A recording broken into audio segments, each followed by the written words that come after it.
Florence, let's start from the beginning. Where were you born? Oh, my God. Brooklyn. Brooklyn.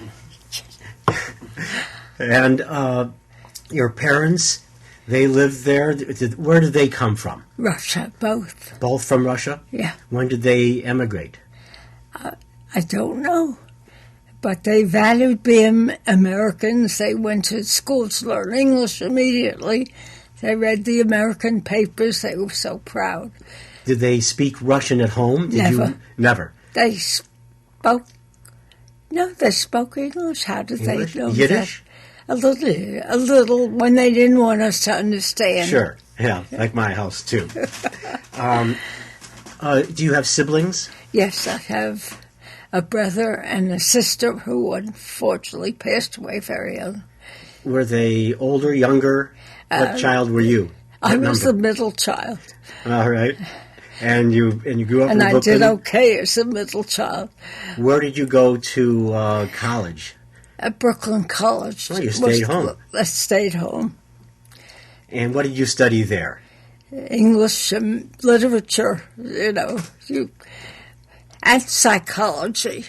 So stretch out, and I'll tell you how to solve all your problems. Which, by the way, happens in the bookstore. If I could digress, there's something about a bookstore that makes everybody very comfortable, and they immerse themselves, and they tell me their problems. I tell them exactly what to do, and they come back. Well, they must have followed you. They come back. What did your parents do? And my father had a factory for children's dresses, a manufacturer. Oh. And my mother, of course, raised her wonderful children. And you have husband and children of your own. God bless him, yes. Your husband is Art Shay? Art Shay, and if you know anything about photography at this point, you say, Art Shay? You're married to Art Shay? I got so sick of it, I say, as a matter of fact, he's married to Florence Shay. So we work it out. That's what we say in the book business, positively. Well, how and when did the book bug bite you? I think it always did. I was always a reader. It was, goes back to when your mother says, turn off the light and go to sleep. See, I have a flashlight that you read with under the covers. But what did you read? What did you read when you were under the covers? Nancy Drew and all the children's series. I can't claim to have read Bronte or anything like that, no. Yeah. So that was the book bug, but here we are, sitting in titles. And how did titles begin? I know that it has been a fixture here in Highland Park for years. 40 years, right. 40? I think 40. We may be the or one of the oldest retail establishments still running. But people find us. It's not local. It could not survive on a local patronage. If you like rare books and you're in town, you find me. How did you come up with the name titles? Were there other names you were thinking of? What could be more? I don't want to know. At that moment, it seemed very clever. And why a bookshop? How did you do that? Well, way back, women did volunteer work. And I heard that Women's American Art was going to open a used bookstore. So intrigued, I went in just out of curiosity. And they were setting up the shelves, they were putting books on the shelves. And the lady they hired had a bookstore in New York. So there was an immediate affinity there. Mm-hmm. And I just loved it. I helped her put the books on the shelves as a volunteer. And we met a lot of the book dealers who would hit all us used bookstores and not know what we were doing. And I remember specifically Van Allen Bradley, who used to write a column on collectible books. He bought a book, and he said, anytime you find first edition Tarzans again, call me. So we got a stack in, and we called him, and he came running over, and he said, these aren't first editions. These are Grasset and Dunlap. And we were like, oh, yeah. So we got very smart. I did the library. That's way back before the internet. So you go to the library and you read the auction records, you read catalogs, and it was wonderful. So I said, I'm sick of looking at the same Book of the Month Club books. Every carton we open that's donated, the same books. Let's go into business and buy the finer books. And that's what we did. Being book smart helped too, so you recognize what you've seen. It was a good training being in a thrift shop bookstore. You got to recognize the very ordinary books, so your eyes pass right over it when you see it. That's how we started. So then, now you have said, and I'll quote you, I buy oddball books that appeal to me personally, thinking someone else might share my quirky taste, and it works. So that's what your shop is. Instead of you representing the books represent you. I like that. Interesting. I say I only buy what I understand and like too, so you won't find much ancient history. Oh, I still don't understand it, or politics, but if it's offbeat and curious, there's always, especially with the internet now, you list it and you get orders from countries you didn't know even existed. Well, everybody knows that geography was not strong with me. So I sold to an Arab country, I can't remember, and I was astonished it was not an American name, which I expect. So it's exciting, you never know where the next order will come from. Or who walks into the shop. And yeah. Who were your mentors in the early days in the shop here? God, that goes so far back. Who? Ungrateful me? I can't think of a name. You know, part of your mentoring, I guess, is what you said, the thrift shop, and learning there. And other book dealers, Terry Tanner was in at that time. The girls were here. Oh, well, they had... Gee, that's even older than me. They had given it to Terry. Hamill and Barker. You came in when Terry had taken it over? Yeah. And I think we used to... Well, that was another book, the Midwest Book Hunters. At the beginning, I said, let's get together, have lunch, and exchange information, unless it intrudes on your business. And Terry said, no, because when you're in the business, you'll have a customer and you'll buy from me. So it enhances it. So. Who were the colleagues that you got together with at these that led to Midwest? Tom Joyce, Tom and Terry. Remind me. I'm trying to remember myself. It goes back 40 years.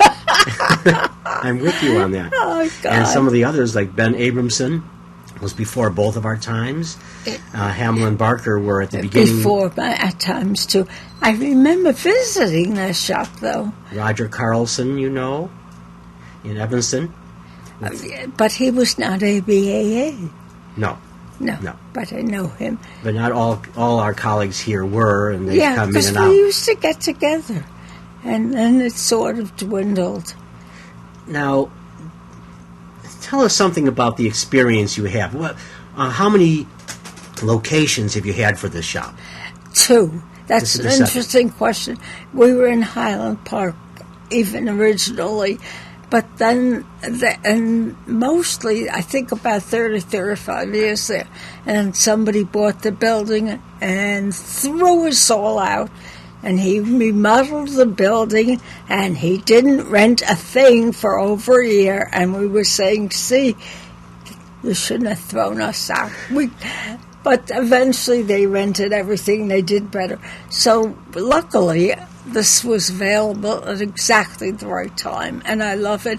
Everything, it's exactly the shape, so everything fit in. I made to order bookshelves fit in perfectly, and the furniture and everything. So it was just a sideways movement. We just slid in here, and I was happy that we were able to stay in Highland Park. Are there any specific collections that you handled that you remember with excitement? Anything that stands out, or a favorite book or two that you've handled that stands out? I think each one was an adventure. And then being here long enough established me so that if anybody has books, it reminds me we were at a big event where nobody knows each other. You come up, you put out your hand, you say, I'm whatever, and you exchange a few social. And a lady, and I'm very hard of hearing aids, but if you're in a noisy environment, it booms. So I took out my hearing aid, and you talk to people from their expression. If they smile, you smile. If they look sad, you look sad. So I'm talking to a lady, and I'm smiling, I'm looking sad, and I'm reflecting her image. And when she's gone, I said to Art, what did she say? She said her husband died. She's got a big house full of wonderful books where I like to come. I said, did you get her name? Did you get the books? I didn't get out there yet. So, but that's pretty much, you get so that you could scan the wall and you know which are the fine books, and then you gamble on the ones you don't know. So I don't know. I can't think of anything in particular. You know, we're sitting at your desk here at Titles, where I've come in and seen you a gazillion times, mainly with my dog. And I'm sitting in a chair that many, many people have sat in across from you and chatted with you for hours on end. Can you tell me of some of the collectors that have come in? Yeah, well, I'll tell you. First of all, I want you to see Joseph Heller, who wrote Catch-22. Yes, there's a photograph. Kissing Me. Yes, there's a photograph of Joseph Heller. Yes. Another one of David Mamet. David Mamet didn't kiss me. Joseph Heller kissed me, gets top billing. I had a correspondence going with Joseph Heller. I wrote him, I never wrote to anybody, I wrote him a postcard about something happened, and he wrote back, and he wanted to acknowledge it, but he said he doesn't write to his fan. I wrote back, and I said, I'm delighted with your answer, I didn't expect. So he wrote back. The postcard I framed that he wrote to me is where he said, what a delightful writer I am. So that got framed. That's let's see, B.J. Armstrong, a basketball player. From the Bulls. Yes, and he bought smart books, psychology, philosophy, and he said he can't hang out with the players. All they want to do is talk about sports. But there was more to life than that and for him. And who else? Somebody came in, and he stacks up poetry books, and he's got a friend's teenager with him, and I'm looking at the books, and I say condescendingly, oh, you read poetry, that's very nice. And he nods, and I said, do you write poetry? He said, yes. And the little girl is giggling, and I said, have you had anything published? And he says, yes. I said, would I know them? And he looks at me and he said, no. So then I call it, he leaves, and I look at his check and I call it my son, and I said, who's William Corgan? He said, Billy Corgan was in your store smashing pumpkins. I said, oh. And he came back to the store, and he's looking again, and he brings I said, I know who you are, you're smashing pumpkins. Now I know who you are. So he came again, and I figured, I'm always fussing now. Oh, hi, and I figured maybe he wants to be alone. So he brings his books up, and he said, are you mad at me? I said, no, why? He said, you didn't say hello or anything. I said, I was protecting your privacy. Yeah. He said, no, I come in because I want to visit. So we've become very good friends. And he started to collect arts photos. Mm-hmm. So he loves us both, and of course we both love him. He's very, very smart. Go figure.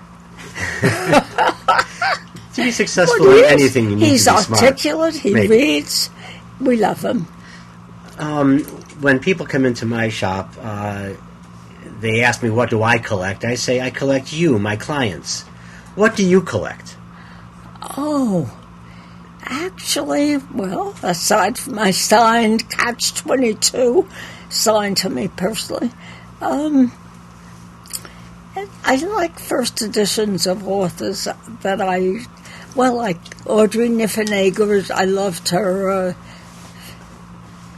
My favorite book, Traveler. Well, anyway, yeah. So if I read a book and I love it, I try to get it in first edition signed. But I'm not fanatic. I'm not fanatic about it. Yeah. Yeah. You might feel like I do too, that the bookshop is your collection. As a matter of fact, they're all mine until you buy it. It's mine. That's right. Yeah, but I'm thinking at home I have pop-ups. Not very literary or intellectual. I love pop-ups. I love dust jackets, and that's what I have at home. And so I have a lot of pop-ups.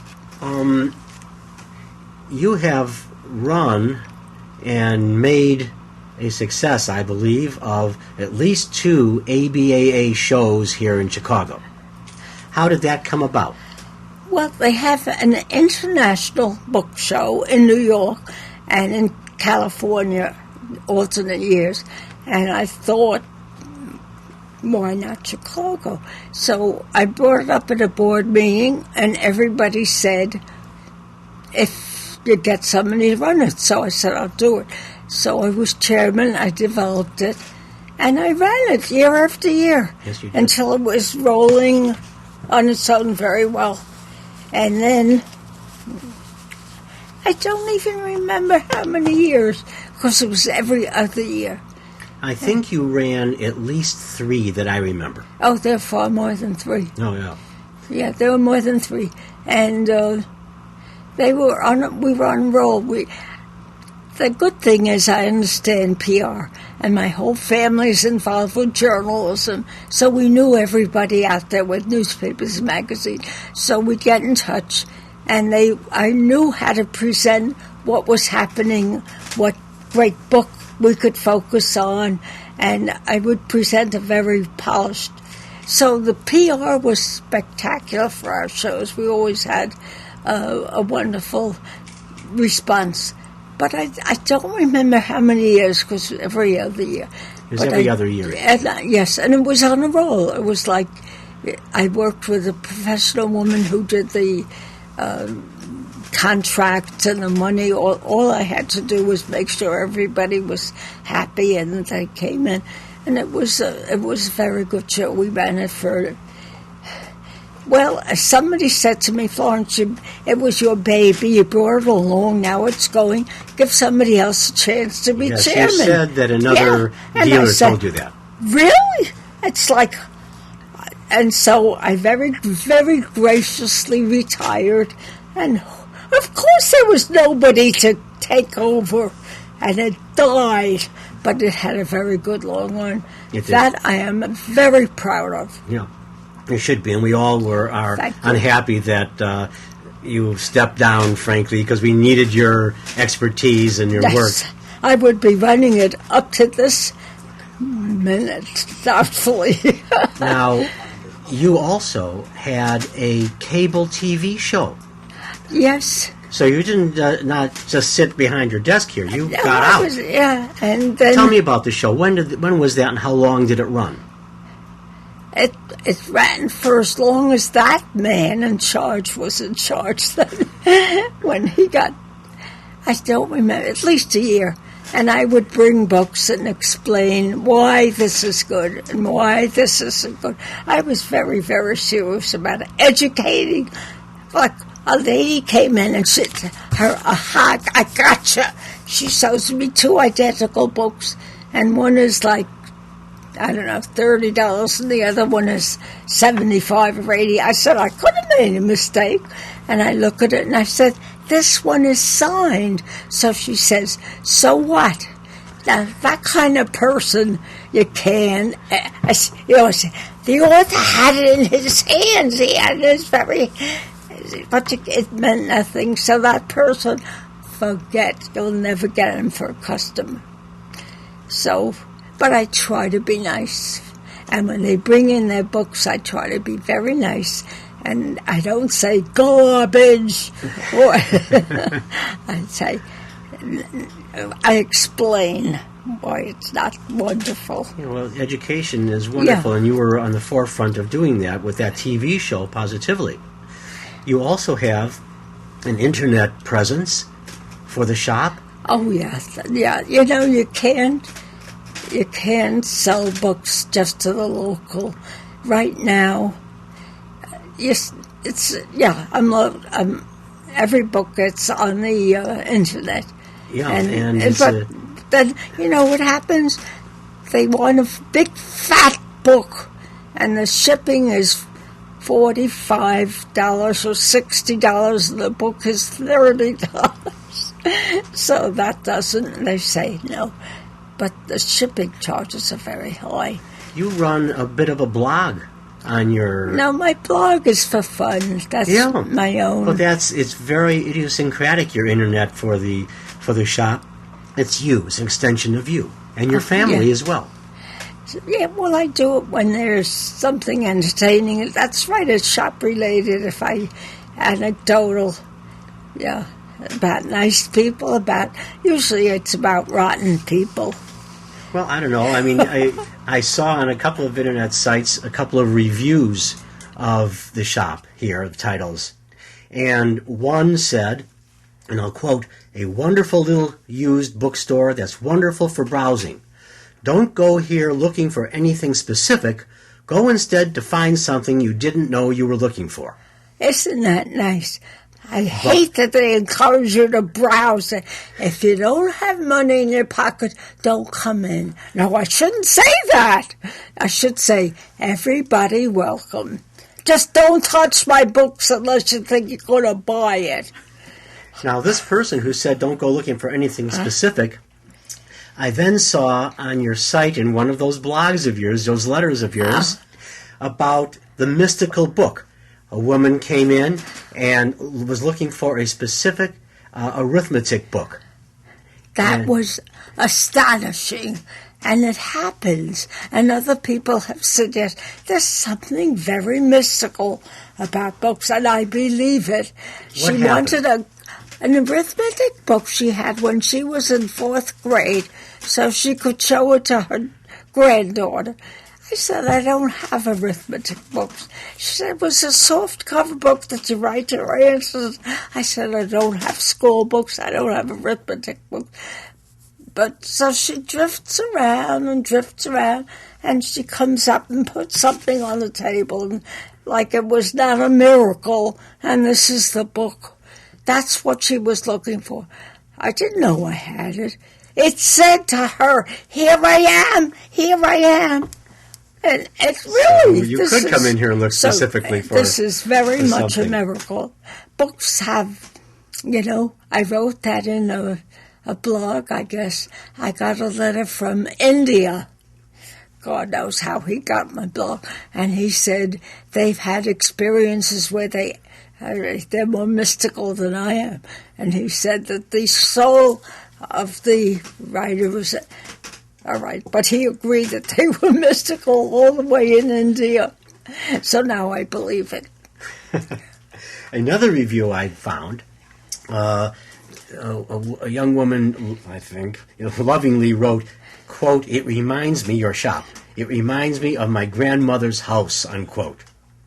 And your website's like that, as I said. It's full of family, kids coming and going, Art, your husband with his photography, and the shop is that with, it's a very homey atmosphere, and I can see why people want to come and just sit with you. That happens. I do encourage it. I say it's a salon also. We sit and we chat, and when people are back in town, like Thanksgiving or Christmas, they always stop in, and some of them stop in. It's very social. What is your thought on the future of the book trade? We're all in this conversation. It's very sad. It's very, very sad. Do you believe books will continue on? God, I hope so. But collecting, the people who understand the enchantment of a book, they're getting to be my age and they're not collecting. And I don't see young people coming in who get the same excitement out of it. Like, this is a first edition, so what? It's got a gorgeous dust jacket because everybody takes a dust jacket off. It's such a nuisance. So find a perfect dust. I don't see it happening. I don't see young people replacing my elderly people. Don't ask me how old I am. Do you still see people interested in reading, though, no? Oh, in reading. They read on the Kindle and the Nook. I can't even read a page on the internet, on my email. I print it out if it looks long. I gotta have paper. I gotta have print. And the young people, they're always with their little things. Well, technology is technology. So. Listen, I had a grandchild with a friend sitting on one chair in the dining room, and one is laughing. She burst out laughter. I forget what, and I'm talking to them. I thought, what did I say? That was so funny. So she said, "Oh, she just texted me that my tushy is too big for the space." They're talking to each other on the same chair with their little things, and I thought I was entertaining them with my voice. That's the future? Or I should say, that's the future. That's the future? There are, of course, unfortunately, fewer bookshops around and people going to the internet. Do you find the internet still lively for yourself to some extent? Do I find the Are they buying books through the internet through you? Well, when we have somebody coming in looking for a book they can't locate, and they're not familiar with the internet or they don't want to be bothered, they ask us to find it. So we go right to the internet to find it. It may be something of a particular interest that you wouldn't find otherwise, but there are still people like me who don't know how to use the internet very well. So I have some very adorable, precious, wonderful young people working for me who know how to use the internet, and they'll find a book. Have you had any book signings here by any chance? Anything? Only Art Shay books. We're very exclusive. They're good books. And we do well. We always have a big party. I would, I guess, if I knew the author and thought enough of him. And you're antiquarian, of course, and not with the trade. But sometimes we switch over. Yeah, I haven't had a party for a long time. Now, how did you get into some of the areas that the bookshop is in? You specialize. You don't really specialize, but you do have photography books and Chicagoiana, yes, and some Americana, and some art books, and a great deal of literature. I think you got photography because of my closeness to it, so I'm always interested. Chicago is a very strong category, and when I visit other states, other towns, I hit the bookstores and look for Chicago because I know which ones are not around. So and nobody else does. I mean, you're local. You know you're local. But I love children's books, too. I also have children's books at home. And not necessarily important ones, but if you open it and you say, oh, this is so adorable, that's the kind of book. So I have a lot of children's books. And otherwise, the important fiction, and preferably signed, so that makes it a little more exclusive. I'm looking around. And leather. Oh, I love sets of leather. I think they're very comfortable. I think they're elegant. You know, the real estate market affects everything. If people are not moving, they're not selling their books. If people aren't moving into a house where everybody took their books away, they don't have empty shelves. I used to sell a lot of leather to fill up empty shelves, and now it's not moving that well, and I realize the real estate market is destroying my leather book sales. I've heard that too, that real estate people, when they're going to sell a home, take the bookshelves out and put wall space in for a large screen TV instead. Yeah, they call it white space, because books, the person might, well, years ago, I remember somebody had exactly that situation. They would buy the house if he took all the shelves out of the room that was called library, and it had beautiful mahogany bookshelves. He had to take it down to the bare wall, just what you're saying. But are there any collectors, clients that you remember specifically that have come through? Do you have any collector stories or your clients that you remember? God, I forgot them, but there were always just some when they... Is there there was the guy who bought all the Chicago stuff, but he wrote books about Chicago. What was his name? Aronson. You remember him? So... did you do much with library? Did you sell much No, to I libraries? never worked with libraries. I know there are people who connect, and libraries are glad to have a dealer who'll watch out for them. But I couldn't... I never... I was not a good business person. If I found the books, here they are. You want to buy them, take them. I was not good at following up that way. But you love being in the book trade because of the people and the books and all of that, yes? Yeah. I like the people who walked in. I love the books. It's a nice place to be. A psychiatrist said that when he's very agitated from overwhelming patients, he went into his library. He said he didn't have to open a book. He didn't have to touch it. Just sitting there comforted him. So, hey, I'm comforted every day. And did you at all try to take books in that you knew your clientele would like, or did the clientele kind of push you towards certain areas? Yes, definitely. You get to recognize somebody asked for this. Even if he doesn't come in that awful, it's nice to have it. So when he walks in, he finds something different. But I don't call him up and say, oh, look what we have for you, we just found. I put it on the shelf. If he comes in and finds it, the extra thrill. I'm telling you, we're not good at business. We just are here because we love it. Well, there's not much to say about books over that, you know. we love it. Yeah. Is there anything that you would like to talk about on the trade? I know you made a few notes. Well, Is there anything that you wanted to it. say anything about the trade and being with ABAA and the membership?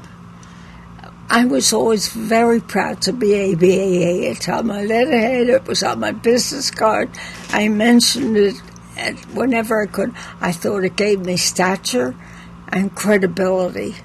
And I'm grateful for the ABA for I joined the minute I was eligible. Got to be chairman of a local chapter as well. To me, it was an important part of the book business. Did you use AB Weekly when that was our technology? Right. That was way back.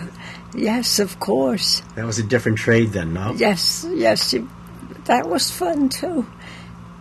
But remember the auction record books in the library and Bookman's Price Index, pre-internet where you get it all. What do you think that has done as far as people coming to shops? They don't have to as much now. They can just sit at home and go on the internet and shop. Have you found that impinging here? Yeah, and I found that everybody says the same thing. People browse the shop, even like this, and they want to see the book, and they want to touch it, and they want to see if it's something they want, and then they have their little thing, and they look it up and see if they could find it on the internet. And that's... when I go on the internet, I try to match the current price and consider the condition. If somebody has it with a torn dust jacket, mine is gorgeous, mine has a greater value. But people are comparison shopping at the store and buying on the internet. Yeah, we're very cranky about that. Now, where did that kiss with Joseph Heller take place?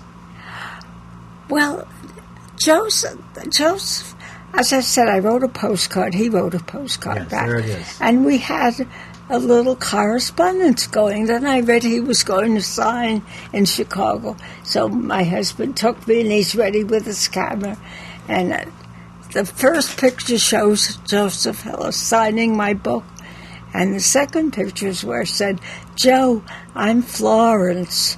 So he jumped up and he grabbed me and he pulled me to it, gave me a big fat kiss, and my personal photographer caught it. So that was very thrilling. All right. So then, talk about mystical.